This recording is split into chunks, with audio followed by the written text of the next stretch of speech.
Hi everyone, it's Michael, and it's time for the April 2022 Orchid Collection update. I am so pleased to report that things are going really beautifully following the transition of my plants.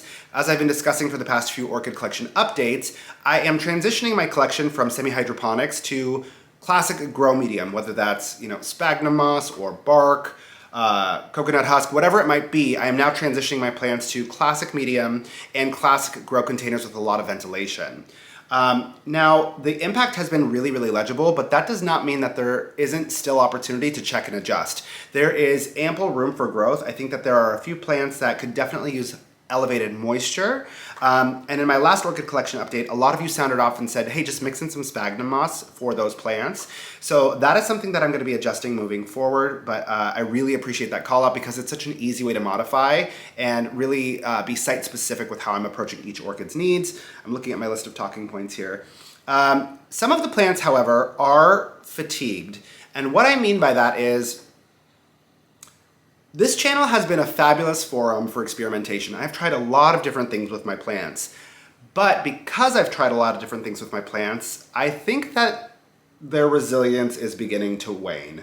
So I'm thinking about plants specifically like my Bulbophyllum. My Bulbophyllum have seen every grow methodology. I've had them in straight sphagnum moss in basket culture. I wasn't super attentive at watering them. So then I put them in semi-hydroponics. They did okay for a period of time. They even bloomed, but they still didn't really thrive. I transitioned them to water culture. They hit a stride immediately, but eventually hit a wall. Now I've transitioned them back to bark medium. But the thing about all of these changes is that I am no longer dealing with a very vigorous and very, what's the word I'm looking for? Very healthy specimen to transition, because your orchids need the strength to really meet the challenge of any new grow environment. So they're gonna have to invest in new root development and all of those things. And I think with each transition, I have slowly destroyed their capacity to adapt. And I think that some of them, I'm not getting an accurate snapshot of how they would perform in classic grow medium because I've transitioned them too many times. And I'm about, 6-7 years into my orchid growing journey. And I think that's one of the more recent realizations I'm having about my collection. You can experiment with your plants and they are adaptable plants, but you have to be very concerted and focused about what direction you want them to go in and really commit to it, because it is the lack of certainty, it's the vacillation that really causes them to lose that essential energy to meet the challenges that you're providing for your plant. I hope that makes sense. Now, one other major adjustment I want to highlight this month is that I have upped my flush frequency for all of the watering protocols. So now, instead of flushing all of the orchid containers once to twice a month, I'm doing it about 4 times a month, once every Sunday. And the reason I'm doing that is the bark medium dries out so much quicker than semi-hydroponics. Obviously, it doesn't have a water reservoir to draw from.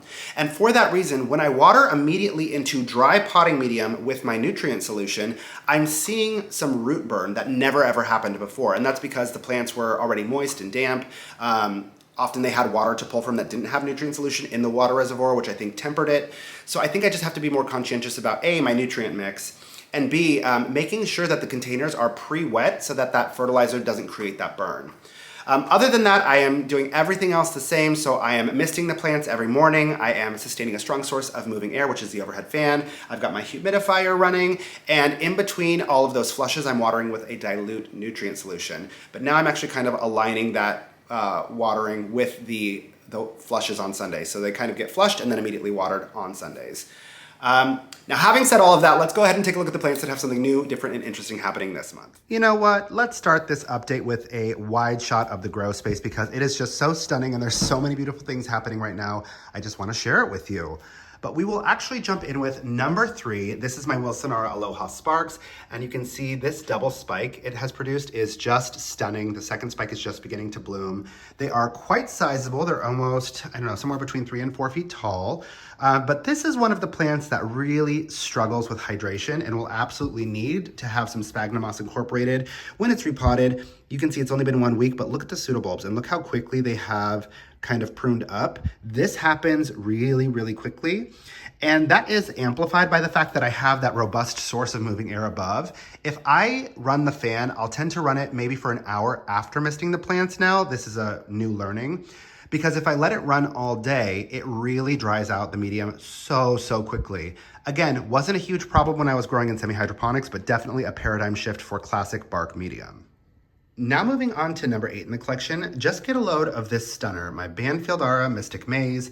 I tell you, I always forget how much I love this plant until it reblooms for me. And then I'm just like, how did I forget that this is one of my favorites? These very spidery, almost sinister looking blooms in this shade of green just are absolutely incredible.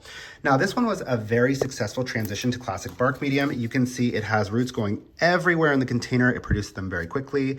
But if you look at the top, you can see a little bit of that root burn I was describing from watering immediately with nutrient solution. It just stunted a few of the new root tips from really progressing. So that was one of the indicators to make sure that I'm watering into a pre-moistened medium. But otherwise, this plant is just doing absolutely incredible. So happy to see it in bloom again. Now moving on to number 11 in the collection. This is, of course, my stunning Cycopsis Mendenhall Hildos. I don't care how many times I see this bloom. It will never stop taking my breath away.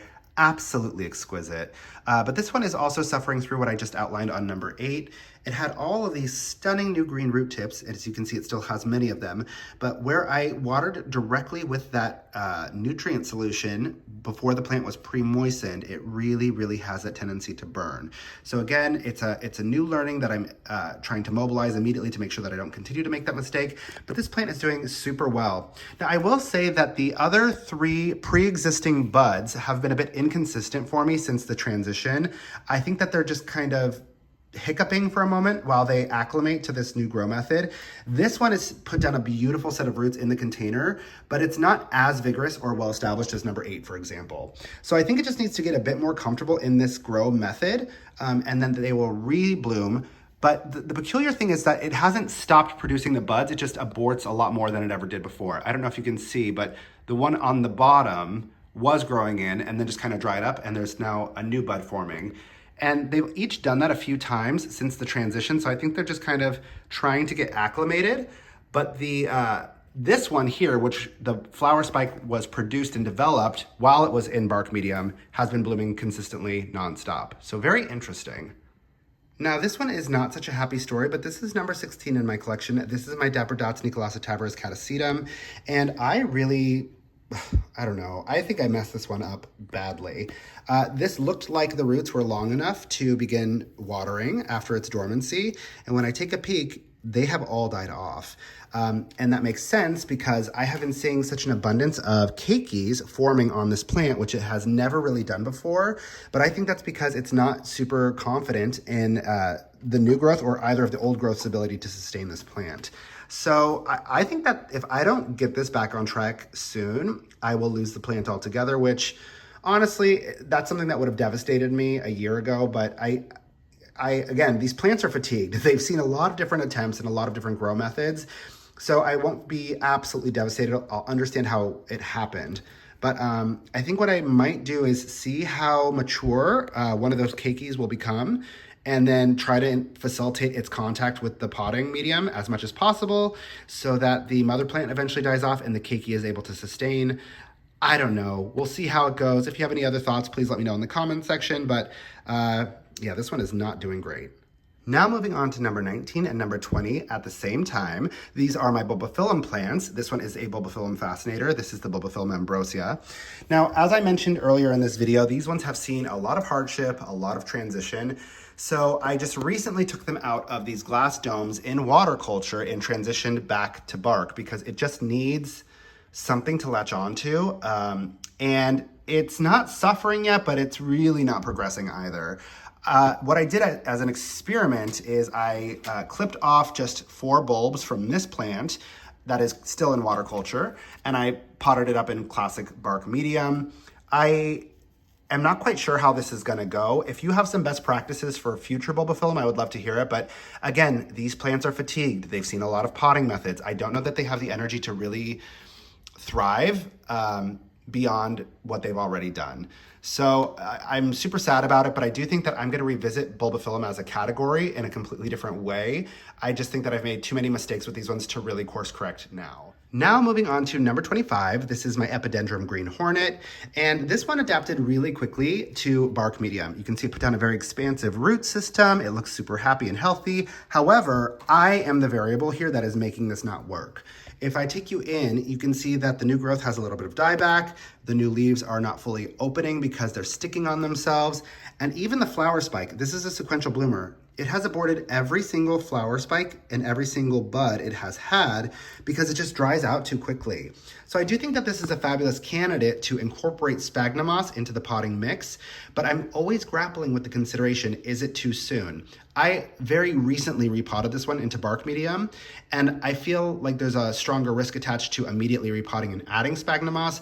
I could be mistaken, maybe just a top dressing would be sufficient, but I just am not quite sure how to proceed yet. Now on to number 28. This is my Cattleya Purple Blue Hawaii. It is absolutely gorgeous and in bloom again. Last month it was in bloom, but that was a totally different spike. This just spit out a new bud and matured super quickly. It is fragrant, it is gorgeous, and this plant is just doing incredibly well. I'm super happy to see this regaining momentum because this was another plant that was, I believe, fatigued, but it seems to be really accepting this potting method well without any need for adjustment. You know, this particular Cattleya likes the dry out periods and I think is responding by giving me copious blooms, so this one is just a very happy story. Now, to offer a counter perspective to what's happening with number 16, this is my Fred Clark Yara SVO Black Pearl. This is number 36 in the collection, and it is doing phenomenally well. It gave me an unmistakable signal that it was time to start rewatering because look at these roots. It could not be happier in this container. It could not be happier in straight sphagnum moss with slow release fertilizer. And it is just responding by giving me a behemoth of a growth. So I think I can expect great things from this one. Such a joy. Now on to number 51 in the collection. This is of course the classic obligatory Wedding Day Phalaenopsis orchid. You can see that the aerial roots have gone absolutely insane. It desperately needs a repot. And when it is time for the repot and it's done blooming, I will get this potted into classic bark medium. I have 3 plants that are the exact same. They always bloom in really, really close proximity to one another, which is why I always have one in bloom. But I repotted the other 2 into bark medium and they are doing so well. The leaves are so turgid, they're super happy. So I can't wait to get this one on board like the rest. Now to close things out, we will go with number 60, my Belara Peggy Ruth Carpenter. Just look what an exceptional, exquisite beauty this is. I love this plant so much. The flowers are so uplifting. The plant is doing quite well. It really acclimated nicely to bark medium, but it is another one of the plants that is just drying out so quickly. With or without moving air overhead, this one drinks up its water and becomes bone dry, maybe within 2 days. So another fabulous candidate to add sphagnum moss to the mix. I'm hoping that will impact this conversation because it does seem to be impacting the plant a bit. You can see it's yellowing at the tips of just a little bit, but it's more legible if I take you into the flower spike. You can see the new growth got kind of stuck on itself, and the new growth that's coming in here is also getting stuck on itself. And I do believe that's a product of dehydration. So I'm gonna give this a little bit more time to get settled and hit a stride in its current grow medium. And then I will add a little sphagnum moss to offset the dehydration impact. And with that, that's pretty much it. Thank you so much, as always, for choosing to spend your time with me. If you have any questions, concerns, or feedback, go ahead and leave it in the comment section below.